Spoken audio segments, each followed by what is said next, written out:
ዘይሁዳ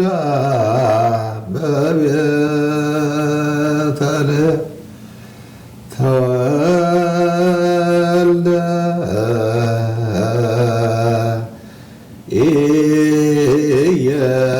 ኢየሱስ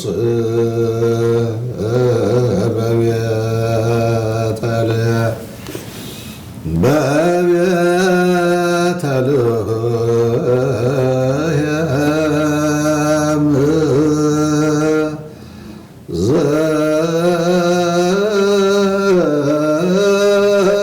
ዘይሁዳ በቤተልሔም አዋልደ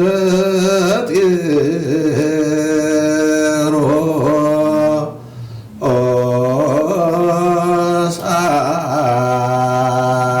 አምሃ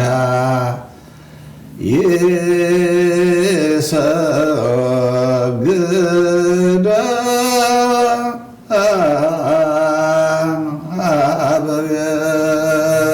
በቤተልሔም አዋልደ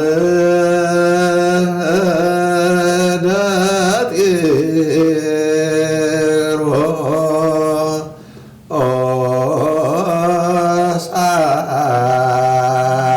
አምሃ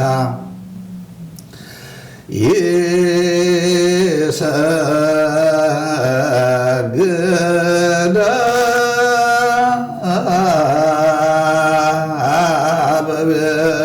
በቤተልሔም። አድማጭ ተመልካቾቻችን ይህ አዲሱ ሚዲያ ነው። ዛሬ ልደት ነው። ልደትን እያከበርን ነው። የ2018 የልደት በዓል መታሰቢያ ነው። ብፁዕ አባታችን አቡነ ሉቃስ የምስራቅ አውስትራሊያ፣ የኒውዚላንድ፣ የታዝሜኒያ አህጉረ ስብከት ሊቀ ጳጳስና የቅዱስ ሲኖዶስ አባል ልደትን በማስመልከት ሊባርኩን ምክር ሊሰጡን እዚህ ተገኝተዋል። አመሰግናለሁ። ብፁዕ አባታችን ይባርኩን፣ ቡራኬ ያስተላልፉልን። በስመ አብ ወወልድ ወመንፈስ ቅዱስ አሐዱ አምላክ አሜን። ቅዱስ ቅዱስ ቅዱስ እግዚአብሔር ተብለህ የምትጠራ በቅዱሳን የምትመሰገን አምላካችን ስምህን ለታላቁ ነቢይ ለቅዱስ ሙሴ የነገርከው እግዚአብሔር ጸባ ወእግዚአብሔር ስሙ እግዚአብሔር ነው፣ እግዚአብሔር ተዋጊም ነው ብለህ እንደነገርከው እንደዚሁም በመጀመሪያው በኢትዮጵያ በምድረ ምድያም ስሜ አህያ ሸራህያ ይባላል ብለህ እንደነገርከው እሱም ያለ የሚኖር ለዘላለምም መንግስቱ የማታልፍ ብለህ እንደነገርከው ቅዱሳን ሁሉ ክብርህን ይገልጻሉ፣ ያመሰግኑሃል። በሰማይ ሰራዊተ መላእክት 99ኙ ነገደ መላእክት የሚያመሰግኑህ፣ በምድር ደቂቀ አዳም ዓለሙን ሁሉ ስለመፍጠርህ ስላደረግከው ቸርነትህ ሁሉ የሚያመሰግኑህ ቅዱስ አምላክ እናመሰግንሃለን፣ እናከብርሃለን፣ እናገንሃለን። ለአንተ ብቻ እናመልካለን፣ አንተን ብቻ እንገዛለን። የፍጥረት ሁሉ መጋቢ አንተ ብቻ ነህና በፀሐይ አብስለህ በዝናብ አብቅለህ በነፋስ አሳድገህ ፍጥረቱን ሁሉ የምትመግብ አንተ ነህ። ስለዚህ ቸር አባታችን እናመሰግንሃለን። ከሁሉም በላይ የሰው ልጅ ፍቅር አገብሮህ ዝቅ ብለህ በትህትና የእኛን ድህነት አስወግደህ ካሳክሰህ ያንተን ብልጽግና የሰጠህን አምላክ፣ የእኛን ጨለማ አስወግደህ ያንተን ብርሃን ያለበስከን አምላክ፣ የእኛን መውደቅ አንስተህ ሰማያዊ ያደረግከን አምላክ ከእንጦርጦስ ከሲኦል አውጥተህ ወደ ገነት ወደ ተድላ እረፍት ወደ ዘላለም እረፍት ያሸጋግርከን አምላክ ክብር ሁሉ ለአንተ ይሆንልን። እንዲሁም ለወለደች ለቅድስተ ቅዱሳን ለንጽሕት ድንግል ማርያም ምስጋና ይድረስልን።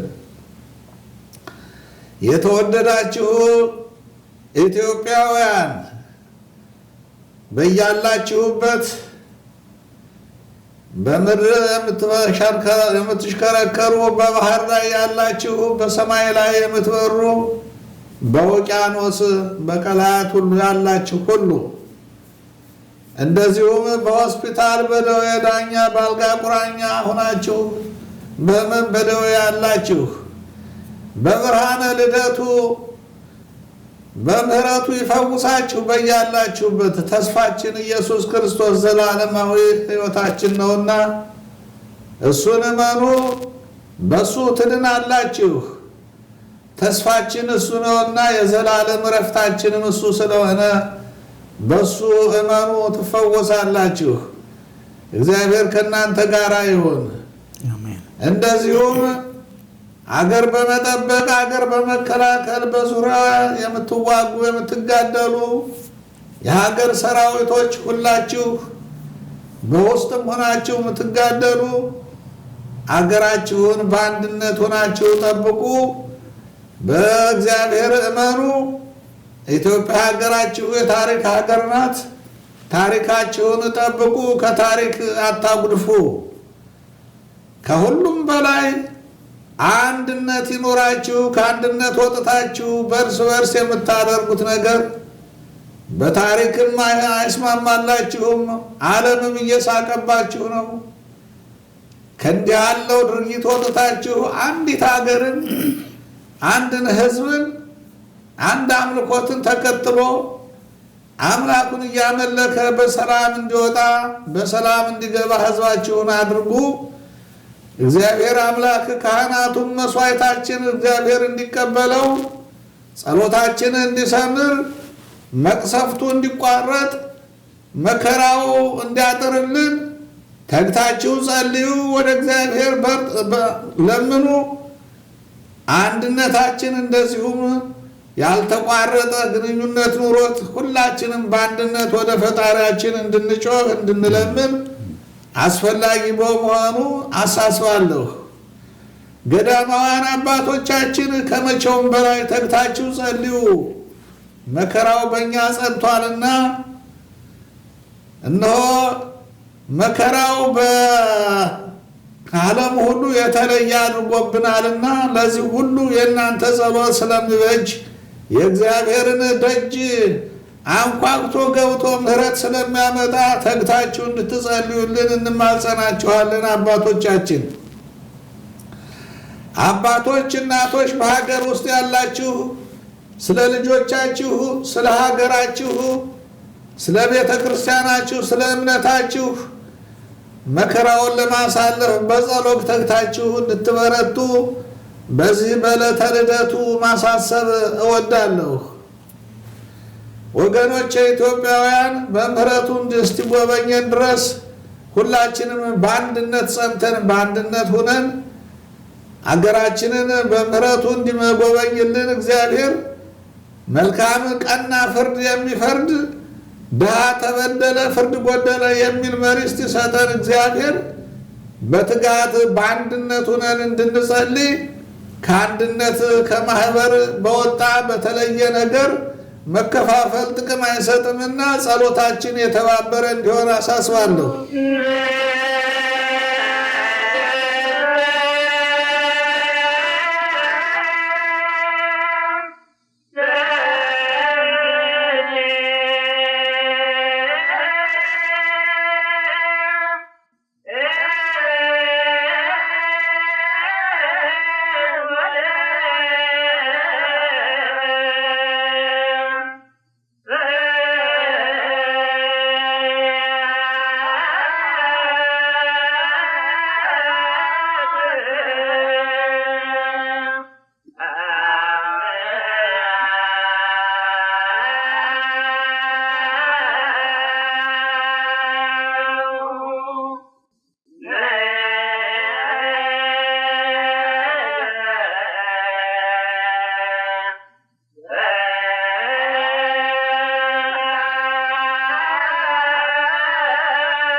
ብፁዕ አባታችን እግዚአብሔር ይስጥልን። እርስዎንም እንኳን ለዛሬው የጌታችን የመድኃኒታችን የኢየሱስ ክርስቶስ የልደት በዓል መታሰቢያ በጤና በሕይወት አደረሰልን። ቀደም ሲል ሰፋ ያለ ምክር ሰጥተውናል። ስለ አንድነትም እናነሳለን ብዬ ነበር። እርስዎ ጀምረውታል። መልካም ነው። ሌሎች ጥያቄዎችም አሉኝ። እንደ እርስዎን ካገኘሁ አይቀር እንግዲህ አንዳንድ ነገር መወያየት ያስፈልጋል። በተለይ ቅድሚያ የሚሰጠው የጤናው ጉዳይ ነው።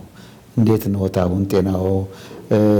ከአውስትሬሊያ ከሀገረ ስብከቶ እዚህ የሚቆዩት ለሕክምና መሆኑን እናውቃለን። እርስዎም ደጋግመው ገልጠዋል።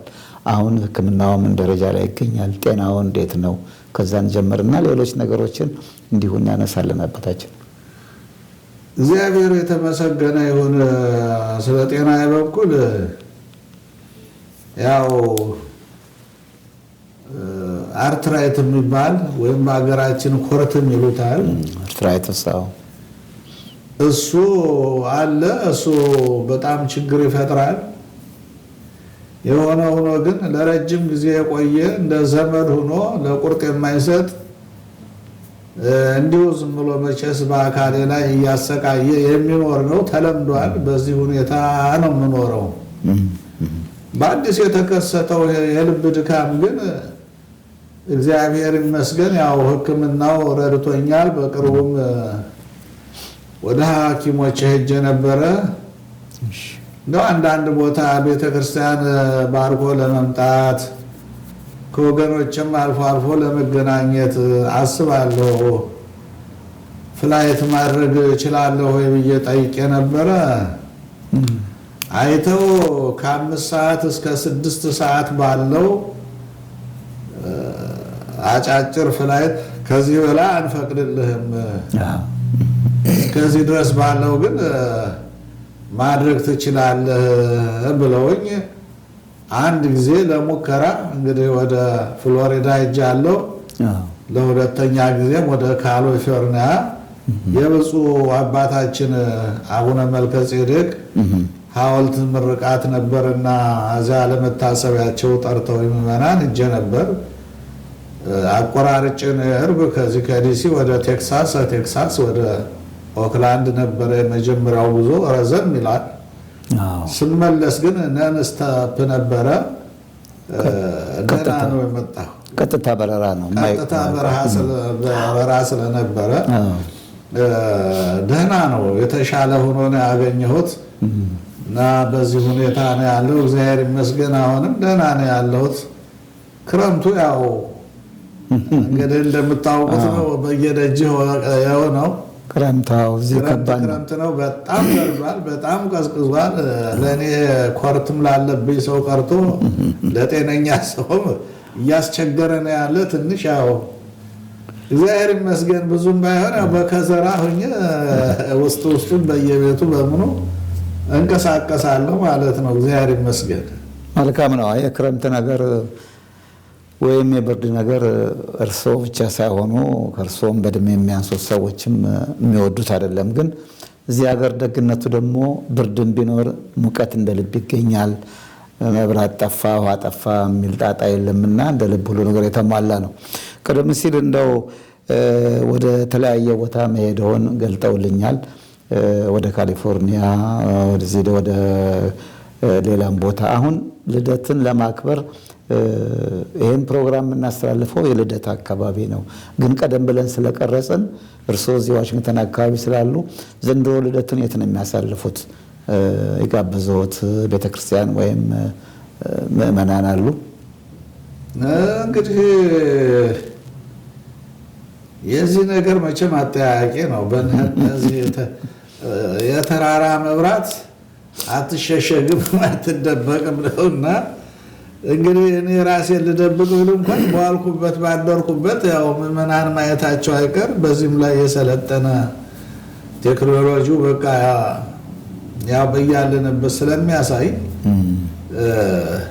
በእውነቱ እስካሁን ድረስ ባለሁበት በዚህ በአውራጃ አንድም ቤተክርስቲያን የጋበዘኝ የለም። ጠብቄ ነበረ። እንደው ስልክ ይደውላል አንድ ቦታ ይጠሩኛል የሚል ሀሳብ ነበር።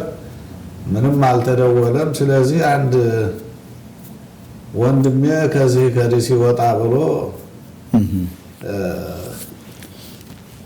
በሕክምና ላይ ስለሆነ እሱ የሚያገለግልበት ቤተክርስቲያን እንዳይታጎልበት ወንድሜ እባክህን ድረስልኝ ብሎ ጥሪ አድርጎልኛል። እኔም ፈቃደኛ ሆኜ እሱን ለመርዳት ቅድስት ሥላሴ ቤተክርስቲያን ለማገልገል እሄዳለሁ። እዚሁ ቅርብ ነው። ቅርብ ነው፣ ብዙ አይደለም። ከሐኪሞቹ ትእዛዝ ውጭ ስላልሆነ በቅርቡ ደረስ ብዬ እመለሳለሁ። ልደትን እዚያ ነው የምሆነው፣ ሲዲሲ አይደለሁም። መልካም ነው። አይ እንደው አጭር ጉዞ ነው ማድረግ ያለብኝ ሐኪሙ ነግሮኛል ብለዋል። ከዚህ ቀደም ለእርስዎ እንደገለጽኩልዎት ወደ አውሮፓም ግብዣ ነበረዎትን ጋብዛቸው እኛ ጋር መጥተው ህዝቡን ይባርኩ የሚሉ ነበሩ። ረዥም ጉዞ በአውሮፕላን ለማድረግ የጤንነት ችግር ስለሚኖር ለጊዜው እሱን እንግዲህ አቆይተውታል ይመስለኛል። እኔም እንደማውቀው ግን ቅርብ ቦታ መሄዱ ችግር የለውም። መጋበዝ ሆነው ዋናው እኔ እንደው ብፁዕ አባታችን እርስዎ የሚመልሱት ሳይሆን ሁሌ የሚገርመኝን የራሴን እንደው ግርምት ለመግለጥ አንዳንድ አብያተ ክርስቲያናት እርስዎን ለመጋበዝ የሚሸማቀቁበት የሚፈሩበት ነገር ብዙ አይገባኝም። የሚገባኝም አለ፣ እርስዎም ገልጠውታል። ኢትዮጵያ የሚሄዱ እዛ ንብረት ያለው ስራ ስለሚያስቸግራቸው ይሰጋሉ። ይህን እረዳለሁ። ግን ለመንግስትም ያልወገኑ በትክክል ለኢትዮጵያ ሕዝብ የቆሙ አባቶች እንዳሉ ደግሞ አውቃለሁ። እነዚህ አባቶች ለምን ለመጋበዝ እርስዎን ጠርተው ህዝቡን እንዲባርኩ ለማድረግ ችግራቸው አይገባኝም። እርስዎን እስከማውቀው ድረስ የሃይማኖት ጸጽ የለብዎትም። የቅዱስ ሲኖዶስ አባል ነዎት፣ ሊቀ ጳጳስ ነዎት፣ ኦርቶዶክሳዊ ነዎት እና የዶግማ ወይም የቀኖና ችግር ቢኖር እንዲህ አይነት አባት ለመጋበዝ እንቸገራለን ይላሉ። ግን ቅድም እንዳልኩት ኢትዮጵያ ሲሄዱ እንዳይቸገሩ በመፍራት የማይጋብዙ እንዳሉ እርስዎም ተናግረዋል። ይሄ ለሁሉም ግልጽ ነው። እንደው ነፃ ሆኖ በነፃነት የሚኖሩ ሰዎች፣ ነፃነት ሀገር ያሉ አባቶች እርስዎም ጋብዞ ህዝቡ እንዲባረኩ ለማድረግ ችግራቸው አይገባኝም። እንዳልኩት እርስዎ የሚመልሱልኝ ጥያቄ አይደለም። እንደው የራሴ የታዘብኩትንና በጣም ሁሉ ጊዜ የሚገርመኝን ነገር ለመግለጥ ነው። የሚያክሉበት ነገር ካለ እርስዎ ያክሉበታል። ካሊፎርኒያ ሄደው ነበር። እርስዎ እንደገለጡት የምዕመናኑ የካህናቱ እዛ አካባቢ አቀባበል እንዴት ነበረ? እንደው እዚህ ያለውን እናውቃለን፣ እንግዲህ ተወያይተናል። እርስዎም ያውቃሉ፣ የሚያደምጠን ምዕመናንም ያውቃል። እዛ በምዕራቡ በካሊፎርኒያ አካባቢ ያሉ ምዕመናን ለእርስዎ ያላቸው አቀባበል እንዴት ነበር? ተስፋ ሰጪ ነው ወይ? የሚያበረታታ ነው ወይ? አስተያየቶን እስቲ ንገሩኝ። አበረታች አይደለም። የኢትዮጵያ ሕዝብ የቁልቋል ስር ነው፣ የተገናኘ ነው፣ ተያያዘ ነው የሚባል የአባቶች ተረት አለ እና የፍርሃቱ ቆፈን በየትኛውም ቦታ አካባቢ አለ እና ያው ይመጣል። ቤተክርስቲያኑ ሙሉ ነበር። እንታያለን። ግማሹ በመነጽር ግማሹ በምን ተሸፋፍኖ እንደዛ በቃ እንለያያለን ማለት ነው። ስልክ ብትደውል የምታውቀውን ሰው አይመልስም። በግል መጥቶ ደግሞ ለማነጋገር ቀርቦ ለማነጋገር ከኔ ጋራ ቆሞ ለመጫወት እንደ ድሮ በፍቅር ለመተቃቀፍ እሱ ትንሽ ቀዝቀዝ ብሎ አይቻለው፣ ተገርም ያለው እንግዲህ ያለው ሁኔታ ጋር የተያዘ መሆኑን ተገንዝቤዋለሁ ማለት ነው። አይ ነገሩ ግልጽ ነው። ቅድም እንደው የራሴን የሚገርመኝን ነገር ያስተዋልኩትን የታዘብኩትን ልናገር ብዬ ነው የተናገርኩት ነው እና ችግሩ ይገባናል። ግን ከዛ ሁሉ ነፃ የሆኑ አባቶችና አብያተ ክርስቲያናት ችግራቸው የነሱ ነው ያልገባኝና እንግዲህ ጊዜ የሚፈታው ነገር ነው። እንግዲህ መቼስ የሰው ሆዱን የወፍ ወንዱን የሚባል ነገር አለ። ማን እግዚአብሔር በቀር የሚያውቅ የለም። እንግዲህ አንዳንዱ በፍርሃት ሊሆን ይችላል። አንዳንዱ ደግሞ መቼስ እንዲሁ ዝም ብዬ ከመናገር አለመናገር ይሻላል ብሎ መርጦ ሊሆን ይችላል። አንዳንዱም ደግሞ ጨርሶ የሀገር ፍቅር ጠፍቶበታል፣ ታሪኩም ጠፍቶበታል። ጨርሶ ሙቀት ልምላሜ የሃይማኖት የጠፋበትም አለ። በሌላ ሃይማኖት ሂዶ ተወሽቆ ተቆሽቆ እንዲያውም ተቃዋሚ ነው። ኦርቶዶክስ በምትደበደብበት በምትጠፋበት ጊዜ አሁን አብሮ የሚያጨበጭብ ገንዘብ የሚረዳ አብሮ የሚተባበርም ይኖራል። ይህ ያለበት ጊዜ ነው። አሁን ተከፋፍሏል ሰው በየቦታው። እንዲያው እኛ ኢትዮጵያ እንላለን እንጂ ሰው በውስጡ ሁሉንም ነገር ወደ ግሩፕ ቀይሮታል። በቡድን ሆኗል። ሁሉ ነገር በሃይማኖቱም ቡድን፣ ጳጳሳቱም ሲጠሩ በቡድን ነው፣ በግሩፕ ነው። ስራ የሚሰራው ሁሉ ከዛ ውስጥ ለውስጥ በቃ ተሰርቶ በዚህ ውጣ በዚህ ግባ ተብሎ ነው የሚሰራ ያለና የግሩፕ የቡድን ሃይማኖት ነው ሆኖ እያየሁት ያለና በእውነቱ ይሄ ትልቅ ቀውስ ነው። ለቤተ ክርስቲያኒቱ የሚጠቅም ነገር አይደለም። ሂደቱ ሁሉ እጅግ የሚያሳዝነኝ ነገር ቢኖር ይሄ ነው። ካህናት ለቆሙበት ዓላማ ቀኝና ግራ ማለት አይችሉም። ኢየሱስ ክርስቶስን ተቀብለው ስልጣነ ክህነቱን ወስደው መንጋውን ለመጠበቅ ቃል ኪዳን ገብተው መሐላ ምለው ጸሎተ ሃይማኖት ደግመው ይችን የተዋህዶ ሃይማኖት እንጠብቃለን፣ ልጆቿን እናስተምራለን ብለው ቃል ገብተው ዛሬ ዝም ማለት ድምጣቸውን አጥፍተው ተባባሪ ተገዳይ ጋራ መቆም የሌላውን ሐሳብ መወሰድ በፍርሃት ቆፈን መኖር ተክርስቶስ ፊት አያስቆምን ብዬ እኔ አስባለሁ።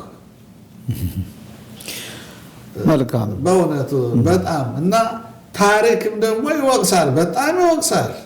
ለምን ልጆች ናቸው። እኛም የነፍስ አባት ተብለናል። አንድ ልጅ ሲሞትበት አልቅሶ አይቀብርም እንደ አባት? ተልጁ መቃብር አይቆምም እንደ አንድ አባት? እንዲህ ተጨፈጨፉ፣ ሞቱ፣ ተደበደቡ ሲባል ዝም እንዴት ይባላል? ቤተ ክርስቲያን ምን ጊዜም ይሆን እኮ ቃል ማውጣት ቃል መናገር ነው እንጂ ሌላ ጦር መዘዣ አትባልም ቤትም ማለት። ችግሩን ለመናገር ግን ምንም የሚያግድ ነገር የለም። ተሰብስቦ መነጋገር፣ እባካችሁ አትግደሉን አትጨፍጭፉን ለማለት ምንም የሚከለክል ነገር የለም። ይሄ እንግዲህ ተለውጦ ፍጹም መንፈሳዊነትን ንቆ ጠቅጥቆ እንደው ዓለማዊ እንሆን ካልተባለ በስተቀር ዓለማውያንም ቢሆኑ ብዙም ይራሩ አሉ፣ ብዙም ያዝኑ አሉ። እንስሳቱን እንኳን እንደው በእውነትን በዚህ አንዳንድ ጊዜ በቴሌቪዥን የሚተላለፉ ነገሮች አሉ። በበረሃ ያለችው ሰርሳዋ ሕፃኗ ወዲያው ተወልዳ ነብሩ መጥቶ እናቲቱ በራ አመለጠችው። የተወለደችው የፍየል ግልግል ሄዳ ሰውነቱን እየላሰች በጡቱ ውስጥ ገብታ ጡት እየፈለገች እናቷ መስላት ስታይ ነብሪቱ እያሸተተች በቃ እንትን እያለቻት ምንም ሳትነካት ስትጠብቃት አይቻለሁ። ይሄ እንኳን እንደው የእግዚአብሔር ጥበቃ ለአራዊቱም ለእንትኑም አለ። ሰው እስከዚህ ድረስ አንሶ በሕፃናት ላይ ጭካኔ ሲፈጸም ዝም ማለት እንኳን ለአባቶች ለማንኛውም ኢትዮጵያዊ ዝም ማለት ጥሩ ነው ብዬ አላስብም፣ አልገምትምም። ሁላችንም ተባብረን ብንጮህ መልካም ነው ብዬ ነው የማስበው።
እንደው የዚህ የጭፍጨፋን ግድያን ነገር ካነሱ እንዲያውም ከሱ ጋር የሚያያዝ አንድ ሀሳብ ላንሳ። በነገራችን ላይ አድማጭ ተመልካቾቻችን አዲሱ ሚዲያ ነው የምትከታተሉት። የ2018 ዓመተ ምህረት የጌታችን የመድኃኒታችን የኢየሱስ ክርስቶስን የልደት በዓል መታሰቢያ በማድረግ ብፁዕ አቡነ ሉቃስ ቡራኬ ሊሰጡን ጋብዘናቸው ነው። እግረ መንገዳቸውንም ደግሞ አንዳንድ ወቅታዊ ነገሮችን በማንሳት ግንዛቤ እያስጨበጡን ነው። አባታችን በቅርቡ እርሶ ያሉበት የሆነ ስብስብ አባቶች አሉ። አንድ ሁለት ሶስት አባቶች፣ አንድ ወንድም ዲያቆንም አለ። ወደ ኮንግረስ ሄዳችሁ መነሻው የምስራቅ አርሲ ኦርቶዶክሳውያን ግድያን በተመለከተ ከዛም አልፎ በሌላ ቦታ የሚደረገውን ግድያ አግባብ አይደለም፣ ህዝባችን አይገደል ለማለት ለማመልከት ሄዳችሁ አንድ ኮንግረስማን እንዳናገራችሁ የምክር ቤት አባል እንዳናገራችሁ እዛ ድረስ ነው ያለኝ መረጃ። ምን ላይ ነው ያ ሂደት መልክ ይዟል? እስቲ ስለሱ አዲስ ነገር እኔ ማቆም ስለሌለ ይግለጡልን። እርሶ ስላሉበት ምን ደረጃ ላይ ነው የሚገኘው? እሱ እንቅስቃሴው አልቆመም፣ እየሰራ ነው ያለ። እዛ ተገናኘንበት ጊዜ ጀምሮ ደግሞ እናንተ እነማን ናችሁ? ከየት መጣችሁ? ዓላማችሁ ምንድነው? ቁመናችሁስ እንዴት ነው? ምናምን ብሎ ለሚጠይቀን ሰው እኛ ኢትዮጵያውያን ትውልደ ኢትዮጵያውያን መሆናችንን በዚህም ላይ መንፈሳውያን ካህናት መሆናችንን ዓላማችን ህዝብ አይጨፍጨፍ፣ ሰላም ይኑር፣ ህዝብ ተገደለ፣ ፍርድ ጎደለ በሚል ነው። ሌላ ዓላማ ከዚህ ውስጥ ሌላ ዓላማ የለንም። እኛ ጦርነት እንዲቆም ብቻ ነው፣ ሌላ ጥያቄ የለም። ሰው አይገደል፣ እንባ ይድረቅ። እናቶች አለቀሱ፣ አባቶች አለቀሱ፣ ሰው መግቢያ መውጫ ጠፋ፣ ህፃናት ከቤታቸው ዋሉ፣ ትምህርት ጠፋ። ህዝብ ካልተማረ ህፃናት ተተኪውን ትውልድ አደነቆሩት፣ ተተኪ ትውልድ ጠፋ። ይልቁንም የሃይማኖት ትምህርት እንዳይማሩ ልጆች በድሮን እየተፈለጉ በደጀ ሰላም ላይ በቤተ ክርስቲያን ላይ ይሄ ለምን ይደረጋል? ቤተ ክርስቲያን የወታደር መሰባሰቢያ የከባድ መሳሪያ ማጠራቀሚያ ሆነች። ከዚያ ላይ እያፈነዱ ቤተክርስቲያኒቱንም ታሪኳን እያጠፉ የእግዚአብሔርን ተቋም እግዚአብሔር እንዳልፈጠረ እግዚአብሔር ምድርን እንዳልሰራ ለሱ መገልገያ የሆነችውን ቤተክርስቲያን ማውደም ማጥፋት ይሄ ከታሪካችን ከኢትዮጵያን የሚጠበቅ አለመሆኑን ሁሉም ሊረዳውና ሊያውቀው ይገባል። ይህን በመቃወም ነው እኔ የቆምኩት እንጂ እኔ እምበላው እምጠጣው ጎደለብኝ ብዬም አይደለም። የስልጣን ጥቅም የለኝም። እኔ ፈጽሞ ስለ ስልጣን ይህን አድርጉልኝ ይህን ስሩልኝ ብዬ ጠይቄም አላውቅምም። ህዝብን አገለግላለሁ፣ እግዚአብሔርን አመሰግናለሁ። እግዚአብሔርም በእድሜም በጤናም ጠብቆ እስከዚህ አድርሶኛል። ምንም ነገር አይኑረኝ፣ ስልጣንም አይኑረኝ፣ የኢትዮጵያ ህዝብ ራበኝ ጠማኝ ብለው አንዳንድ ብር በያለበት ጣሉ ላኩልኝ ብል ይሰጡኛል፣ ይመግቡኛል። ከዚህ ውጭ ሌላ ምን እፈልጋለሁ? ስለ እመቤታችን ስለ ድንግል ማርያም ብዬ ተምሬ ያደግኩ ሰው ስለሆንኩ ሁሉም ነገር የሚቸግረኝ ነገር የለም፣ የምፈልገው ነገር የለኝም። እምመኛትን አምላኬ እውነት ተናግሬ ከእውነቱ አቁመኝ፣ በቀኝህ አቁመኝ፣ ነገ ጧት ከአንተ ፊት የምቀርብበትን ነገር እባክህን አምላኬ በደሌን ኃጢአቴን ይቅር በለኝ እያልኩ ከመጸለይ ውጭ የጎደለኝም የለም የምፈልገውም የለኝም። እና በዚህ መልኩ ነው እኔ ያለሁትም። እዛ ውስጥ ለምን እንደገቡ ልክ ነው፣ ይሄ ግልጽ ነው። በዚህ ምክንያት ነው። ግን ይሄ እንቅስቃሴ አሁን ምን ላይ ነው ያለው?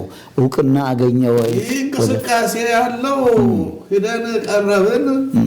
በእውነቱ ዶኩሜንታችን ጥሩ ሆኖ የተዘጋጀ በመላው ኢትዮጵያ ሲጀመር ጀምሮ የ7 ዓመት መከራ የደረሰበትን ሁሉ የቀረ ነገር የለም። የተጨፈጨፈው የሞተው ሁሉን ዳታ አድርገነዋል፣ ተመዝግቧል። በፎቶግራፍም በቪዲዮም በጽሁፍም ሁሉን ነገር አያይዘን አቅርበናል። በዕለቱም በተሰበሰብነ ጊዜ ቪዲዮን ከፍቼ በስልኬ ላይ ለባለስልጣኖቹ ሳሳያቸው እንባቸውን አቅርተው በቃን ስታፕ ስቲሉ ድረስ ነው በቃ አይተው መቆጣጠር አቃታቸው። ህይወታቸውን በጣም አዘኑ። ሰው ሲሞት ሲገደል የተቀረጸ ነገር ስልኮ ላይ ነበርና እሱን እንዳሳዩ ሰምተን አሳየኋቸው። ፕሊስ ይኸውልኝ ጥሩ ነው አዩልኝ በቃ ይሄን። እዛ ቀጥሎ አንድ ነገር ልናገር ፍቀዱልኝ አልኳቸው። እግዚአብሔር ፍጥረቱን ሁሉ ሲፈጥር እንደ ሰው አድርጎ ለይቶ አክብሮ የፈጠረው የለም። ይህ እውነት ነው ወይስ ሐሰት ነው አልኳቸው። የስ እውነት ነው አሉ። እንግዲያው ደግሞ እግዚአብሔር ለኛ ካደረገላቸው ከመፍጠሩም በላይ ደግሞ ፍቅሩን የገለጸው ደግሞ ከፍጥረቱ ሁሉ ለሰው ነው። ከሰማይ ሰማያት ወርዶ ሰው የሆነ ለኛ ነው። ደሙን ያፈሰሰ አጥንቱን ከሰከሰልን ለኛ ነው። በጦር የተወጋልን መከራ የተቀበልን ለኛ ነው። ሲያርግ ደግሞ ሲሄድ ደግሞ አደራ ለመሪዎች በጎቼን፣ ጠቦቶቼን፣ ግልገሎቼን አትግደሉብኝ ጠብቁ አደራ ብሎ አደራ ሰጥቶ ለመሪዎች የሰጠ እግዚአብሔር እንዲህ አድርጎ ነው ትእዛዝ የሰጠ። እኔም ከዚያ ተነስቼ ነው የእግዚአብሔር አንድያ ልጁን ልኮ የሞተለትን ሕዝብ ደም አታፈሱ ነው እንጂ ከዚህ ሌላ ስለ ስልጣን ጉዳይ ኑሮኝም አያውቅም። አይ መልካም። ቅድም እንዳልኩት ግን እንደው እንዳላቋርጠው ይቅርታ ጠይቃለሁ። ብፁዕ አባታችን እውቅና አግኝቷል የሚል ነገር ሁሉ ሰምቻለሁ። ስም ሁሉ ተሰጥቶታል፣ ሬጅስትር ተመዝግቦ ሁሉ እሱን ጨርሰናል። ወደ እሱ ልመጣለን። እሺ ይሄ የመጀመሪያው ንግግራችን ስለጠየቀኝ ነው። ከሱ ላይ ነው። እሱን ጨርሰን ከተመለስን በኋላ ግን በሳምንታት ውስጥ በሎካሉም በጠቅላላ ባገሩት እንትን በፌደራሉም ሬጅስተር አስደረገን። ተመዝግቧል። ተመዝግቦ ሙሉ ፈቃድ አግኝተናል። ነን ፕሮፊት ትርፍ የሌለው ለትርፍ ያልቆመ አድርገን አስመዝግበናል። ዓለም አቀፍ አሁን ጽሁፋችን የትኛውም ዓለም ክርስቲያኖች ባሉበት ሙስሊሞች ባሉበት የዓለም ሕዝብ ሁሉ ይሰማናል። በሂውማኒቲ ደረጃ ያሉ ሁሉ ይህንን እንዲያውቁ ይህንን ግፍ እንዲያውቁ እናሰራጫለን። ይሄ ግፍ እንዲቆም እንዲጸልዩልን፣ እንዲረዱን፣ በሁሉም እንዲተባበሩን ለማስተላለፍ አሁን ቢሮአችን ጠንካራ ቢሮ ነው የሚሆነው። እኛም ይህንን ነገር በቃ እንቀጥልበታለን ብለን ይዘነዋል። እንግዲህ ስራችን ነው። እንግዲህ አሁን በኢትዮጵያ አንዳንድ ችግር ቢደርስ ይሄ እናንተ ስብስብ በተሰጠው ስም ደብዳቤ ቢጽፍ ኮንግረስ መልእክት ቢያስተላልፍ ተቀባይነት አለው። የማን ነው ከየት መጣ የሚባል ነገር የለም ማለት ነው። በመላ ኢትዮጵያ ያለውን ነገር ሁሉ ይህን ክርስትናን በተመለከተ ነው የተነሳ ነው። ተለይተን ተጨፈጨፍነ በሚል ነው። ይህንኑን ነገር እናጠናክራለን። ከየትኛውም ደብዳቤ ቢላክልን ይህን ነገር አጠራቅመን ዶኩሜንት እናደርጋለን። መረጃውን እንይዛለን፣ ለዓለም እናሳውቃለን። የኛ መጮህ ነው። ሌላ ሀዚ ውጭ ምን አለ? መልካም ነው። ብፁዕ አባታችን፣ አድማጭ ተመልካቾቻችን ከብፁዕ አቡነ ሉቃስ ጋር እየተወያየን ነው። ብፁዕ አቡነ ሉቃስ የኢትዮጵያ ኦርቶዶክስ ቤተክርስቲያን ቅዱስ ሲኖዶስ አባል እንዲሁም ደግሞ የምስራቅ አውስትራሊያ የኒውዚላንድ እና ታዝሜኒያ አህጉረ ስብከት ሊቀ ጳጳስ ናቸው። ልደትን ምክንያት በማድረግ ቡራኬ እንዲሰጡን ጋብዘናቸው ነው አንዳንድ ወቅታዊ ጉዳዮችን እየተነተኑ ያሉት። ወደፊት በዚህ አዲስ በተቋቋመው እሳቸው ባሉበት ስብስብ የኢትዮጵያን ኦርቶዶክስ አማኞች በተመለከተ የሚደርሰውን ችግር ለማመልከት በተቋቋመው ድርጅት ዙሪያ እዛ ውስጥ ካሉት ሰዎች የሚመለከታቸውን ከእሳቸውም ጋር ሆነ ለብቻ ጋብዘን ሌላ ፕሮግራም እንደምንሰራ ከወዲሁ ማሳወቅ ፈልጋለሁ። አባታችን ግን እናንተ እዛ ሄዳችሁ ያደረጋችሁት ነገር የተለያየ መልክ እየተሰጠው ሲዘገብ አይቻለሁ። በመንግስት በኩል አይደለም፣ ውጪ ያሉ የእምነትን ነገር የሚመለከቱ የሃይማኖት ሚዲያዎች የሆኑ በቂ ቅስቀሳ፣ በቂ ግንዛቤ ያለመስጠት፣ ሰው እንደውም በደንብ እንዲረዳው ያለመፈለግ ነገር አይቻለሁ እና ልብ ብላችኋል? ሁሉ ምን ያህል ሰው ተቀበለው? በተለይ በእምነቱ ዙሪያ ያሉ የሃይማኖት ሚዲያዎች አሉ እዚህ ሀገር። እነሱ ምን ያህል ተቀብለውታል? ሀሳቡን ምን ያህል አስተጋብተውታል? ሌላው ምዕመን እንዲደርስ እንደው እንቅፋት የመሆን ነገር አያለው አልፎ አልፎ በአንዳንዶቹ። ችግሩ በኛ በኢትዮጵያውያን ውስጥ ያለ ነገር ነው። እንዳለመታደር ሆኖ ውስጡን የመከፋፈሉ ጠባይ፣ የጎጡ የቋንቋው ጠባይ የተከተላቸው የወደፊቱን ኢትዮጵያ ይዘትና አኗኗሯን ያልተመለከቱ ወይም እንደው ጨርሳ ተከፋፍላ እንድትጠፋ የሚፈልጉ ክፉ ሐሳብ ያላቸው ላይደግፉት ይችላሉ። ሌላው ዓለም ግን ወደ 30 ያህል ትላልቅ የዓለም ሚዲያዎች መዝግበውታል፣ እየደጋገሙ የትኛውም አሁን እየተቀባበሉት በዓለም ዙሪያ ለከፍቶ ለሚያዳምጥ ታላላቆቹ እንትኖች ሁሉ እየተከታተሉ እየመዘገቡልን ነው ያለ። መልካም ነው። መቼም ፍሬ አፍርቶ ጆሮ ያለው ይስማ ነው። እንግዲህ ይህን የሚመለከቱ ጉዳዩ የሚመለከታቸው ባለስልጣናትም የህዝቡን ችግርና መከራ ለመቅረፍ ለማቆም እንደሚተጉ እንደሚተባበሩ ተስፋ እናደርጋለን። በጣም አመሰግናለሁ ብፁዕ አባታችን። እንደው ዛሬ እንግዲህ የተገናኘኑ እንዳይደክሞት የጾምም ወቅት ነው፣ ለቡራኬ ነው። የልደት በዓልን በተመለከተ ምእመናንን እንዲመክሩ እንዲያጽናኑ ነው። ምናልባት በመጨረሻ በዚህ በችግር ምክንያት ቤተሰባቸው የተበተነ ልጆቻቸው የሞቱባቸው አሳዳጊዎቻቸው እንደዚሁ ጥቃት ደርሶባቸው በሞት የተለዩ አሉና ለነዚህ እንደው ምክርና የማጽናኛ ቃል ቢሰጡልን የውይይታችንን ማብቂያ አደርጋለሁ። እግዚአብሔር ይስጥልኝ። አሁን እንግዲህ ልደት ማለት ዛሬ ነው። ሙሽራ መጣ በርበሬ ቀንጥሱ የሚባል የሀገራችን ብሂል አለ። ዛሬ ተናግሬው ለዛሬ ተዋቶ ለነሱ ቀለብ ልብስ ለችግራቸው ይደርሳል ብዬ አልገምትም። በዚያው ባለው ግን በተለመደው ህዝቡ ልማድ አለውና ባህል አለውና ጎረቤት ከጎረቤት ወገን ተወገን የመረዳዳት ባህል አለው። ይህን ህዝቡ ራሱ ያውቅበታል። ትምህርትም አያስፈልገውም፣ የተለመደ ነገርም ነው። አሁን ግን ትልቁ ችግር ይህ እንዳይሆን ዘመድ ከዘመድ እንዳይገናኝ፣ ወገን ከወገን እንዳይገናኝ መንገድ በመዝጋት ሰውን እያፈኑ እያስገደዱ ገንዘብ በመዝረፍ በመንገድ ላይ ኬላ እየጣሉ በቃ ቀረጥ በምን በማለት ህዝቡ አሁን ከወዲያ ወዲህ እንዳይንቀሳቀስ ተኮድኩዶ እንደበቅሎ በጋጡ ነው ታስሮ ቁጭ ብሎ ያለ። እንግዲህ ምን እግዚአብሔር ይፍታው እንጂ እንግዲህ ምን እንዴት ማድረግ ይቻላል? እንደው ለረጂውም እኮ ሰላም ያስፈልገዋል። እንደ ሰላም ከሌለ እንዴት አድርጎ እንደው በእውነት ፀሐይና ጨረቃ ነፋሳቱም እኮ እንደው ወጥተው ለኢትዮጵያ ህዝብ አሁን ፀሐይ የምታበራው ጥይትም አይመታት ስለሆነ ነው። እንደ በተረፈ ማን ይምራት ነበረ? ነፋስም የሚጨበጥ ቢሆን ኑሮ በላው በድሮን ነበር የሚሉት። እነዚህ እኮ ጥጋባቸው ከምንም በላይ እኮ ነው። ምንም ርኅራኄ የሚባል ነገር እኮ የለም። ከተፈጥሮ እንትን ውጭ ወጥተዋል። እንደ ከተፈጥሮ ውጭ ሰው ከወጣ በኋላ ምንድን ነው የሚሆነው? እንደ በጣም ይሄ ነው በጣም የሚከብደኝ ነገር ቢኖር ይሄ ነው።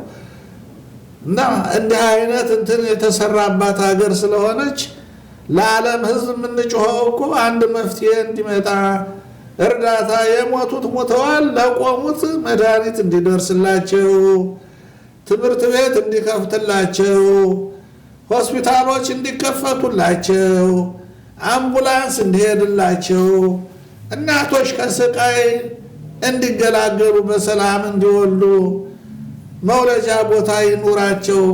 በእንዲህ ያለው ዘመን በሰለጠነው ዘመን እንዲህ ያለ ወደ ቁልቁል ወደ ዜሮ ለምን ትሄዳለች ኢትዮጵያ ብለን ነው ይሄን የሚያሳዝነን። ይሄን ነው የምንናገረው እንጂ ሌላ ነገር አይደለም። ይሄንን የሚሰማን መንግስት ካለ በእውነት ምን እንዳይቀርበት ነው። አሁን ይሄንን ድሃ ህዝብ ገሎ ምን ትርፍ ሊያተርፍበት ነው? ከድሃ ህዝብ ጋራስ ምን ያጣለዋል? ነገ እሱም ይሞታል፣ ሌላውም ይሞታል፣ ስልጣኑም ያልፋል። የዘላለም መንግስት እግዚአብሔር ብቻ ነው።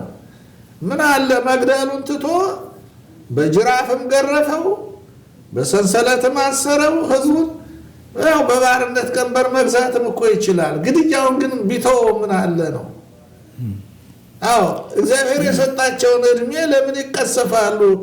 ሞት ይቅር ብሎ ምን አለ ጠበንጃውን ወደ ግምጃየቱ ይመልሰው። ገንዘቡም ዝም ብሎ ባልሆነ ለእርስ በርስ ከሚጠፋ ለረሃብተኞች ቢውል ምን አለ? መንግስት ይህን ርኅራኄ ቢያሳይ ምንም የሚጎዳው ነገር አለ? ግዛቱን ይዟል፣ ስልጣኑን ይዟል።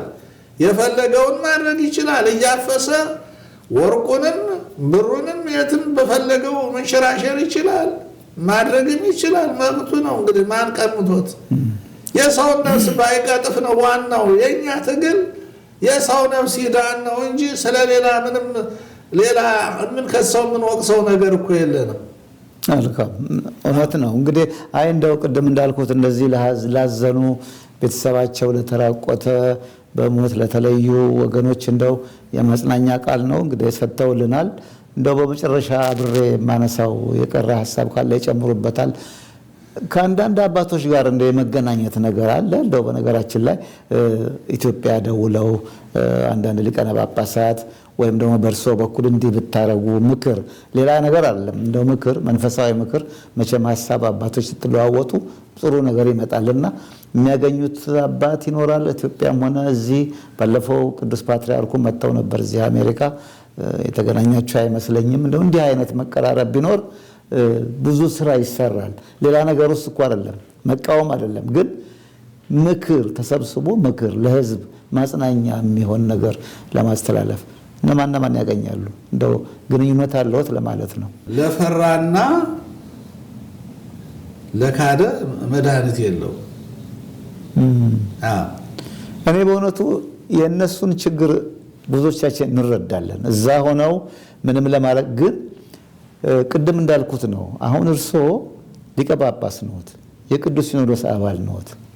በእምነት በኩል ችግር የለብዎትም። ኢትዮጵያ የሚመላለሱ ሰዎች ከእርሶ ጋር ለመገናኘት እንኳን ካህኑ ተራው የኔ ብጤው ጥቁሩ ራሱ ምእመኑ ይፈራል። ፎቶግራፍ ተነስቼ ከአቡነ ሉቃስ ጋር ታይቻለሁ እታሰራለሁ ይፈራል። ነገር ግን የኔ ችግር እኔ ማነሳው ይሄን ስርዓትም የሚቃወሙ ሰዎች ካህናት እንዳሉ አውቃለሁ፣ ሲቪሎችም እንዳሉ አውቃለሁ።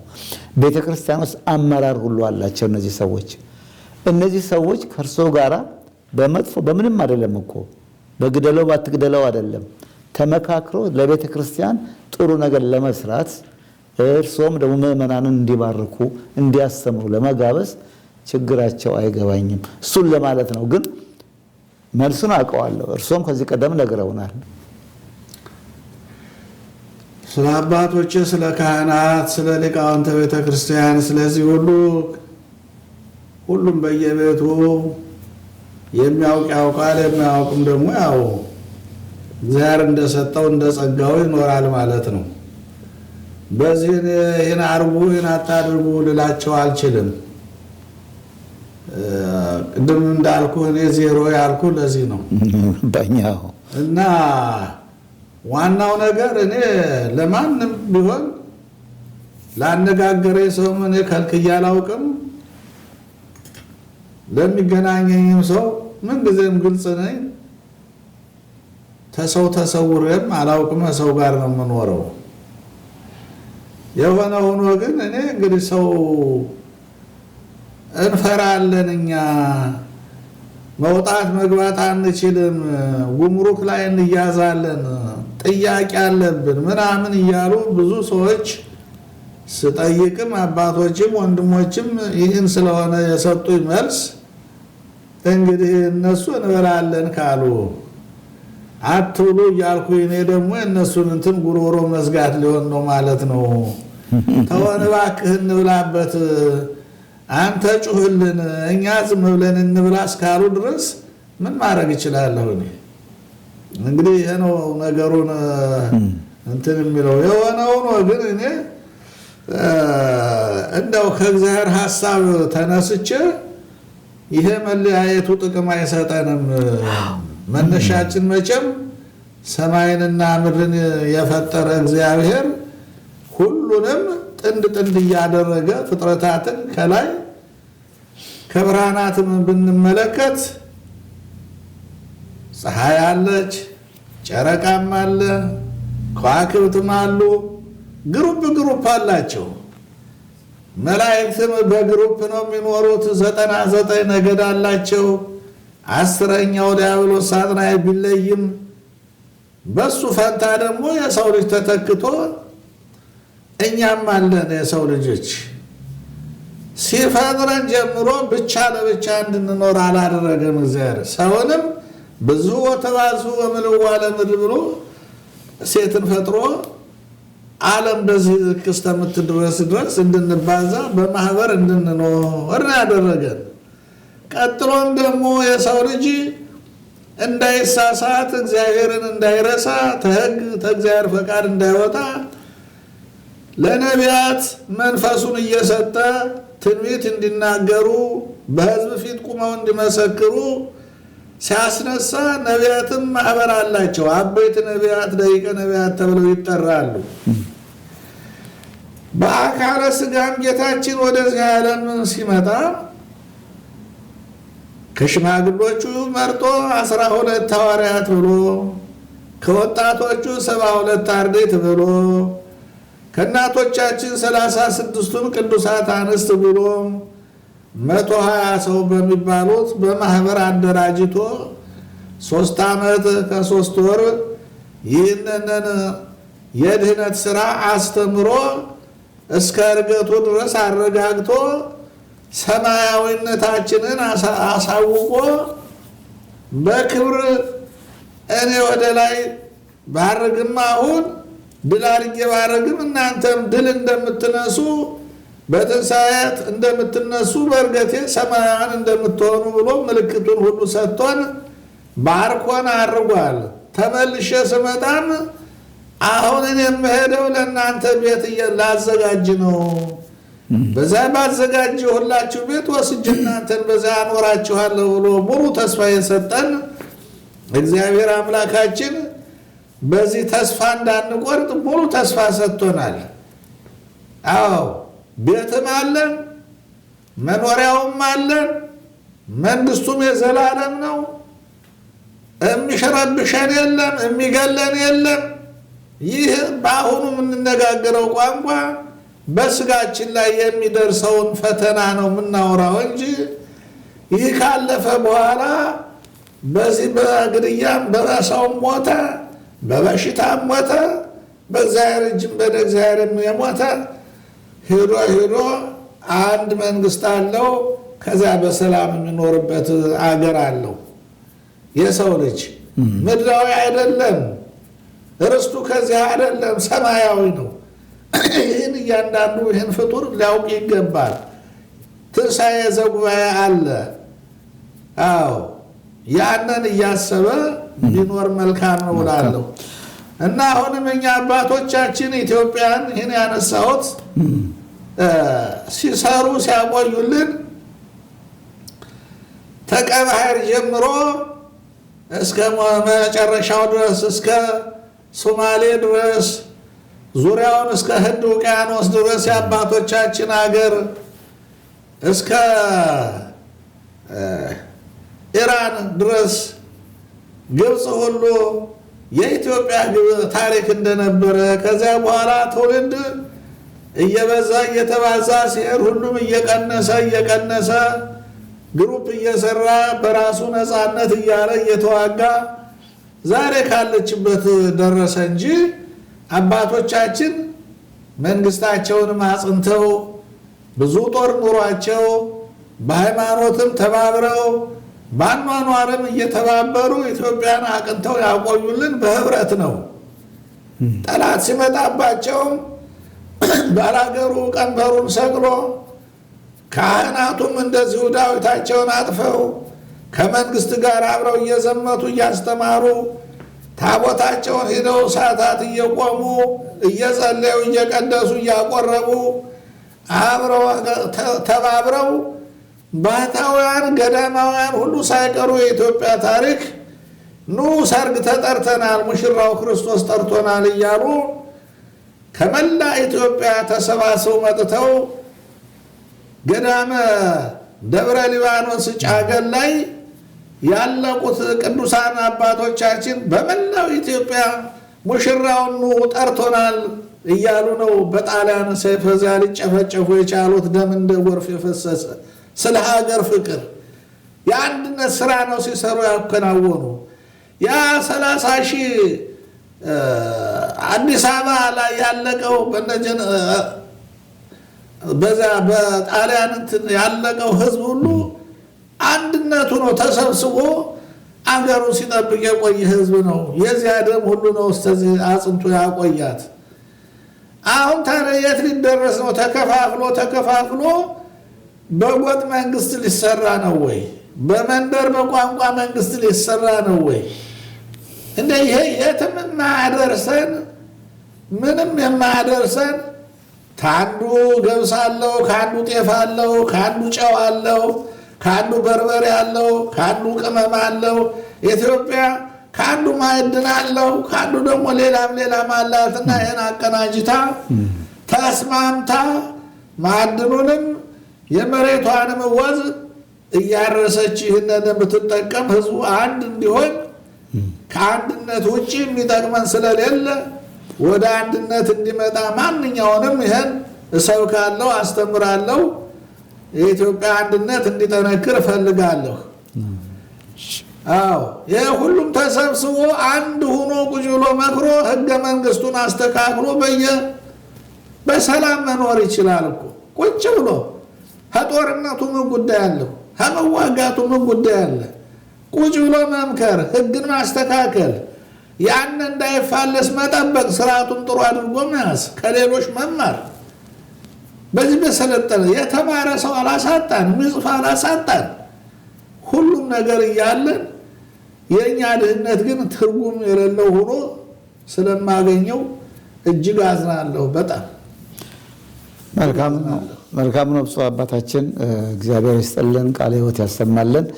አድማጭ ተመልካቾቻችን ብፁዕ አቡነ ሉቃስ የልደት በዓልን የዘንድሮ 2018 የልደት በዓል ምክንያት በማድረግ ቡራኬ ሰጥተውናል።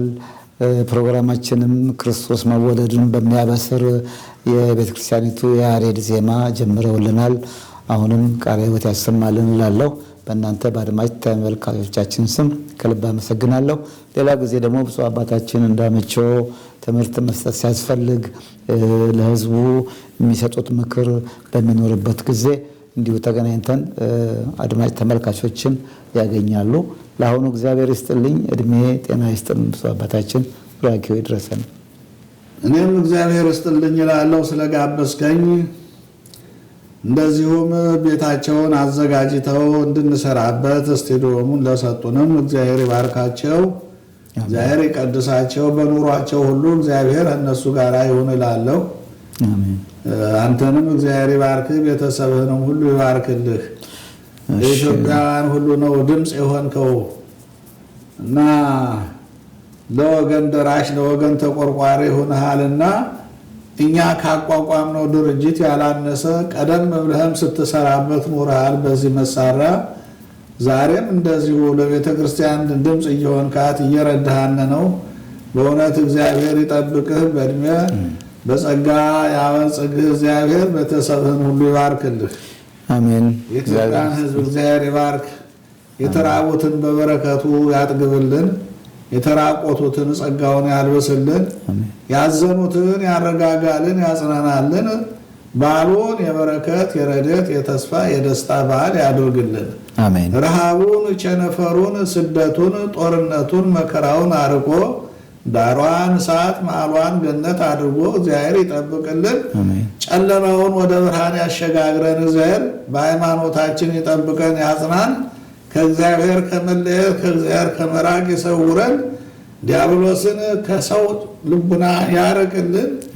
አባታችን ሆይ ብለን በያላችሁ ጸልዩ። ደህና ሁኑ ኢትዮጵያውያን።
አድማጭ ተመልካቾቻችን የዛሬውን እዚህ ላይ እናጠቃልላለን። በሌላ ፕሮግራም ሌሎች እንግዶች እንደ ጊዜው እንደ ወቅቱ ሁኔታ የሚመለከተውን ርዕስ ይዘን እንመጣለን። እስካሁን አብራችሁ ስለቆያችሁ እግዚአብሔር ይስጥልን። መልካም በዓል፣ መልካም የልደት በዓል እንላለን እኛ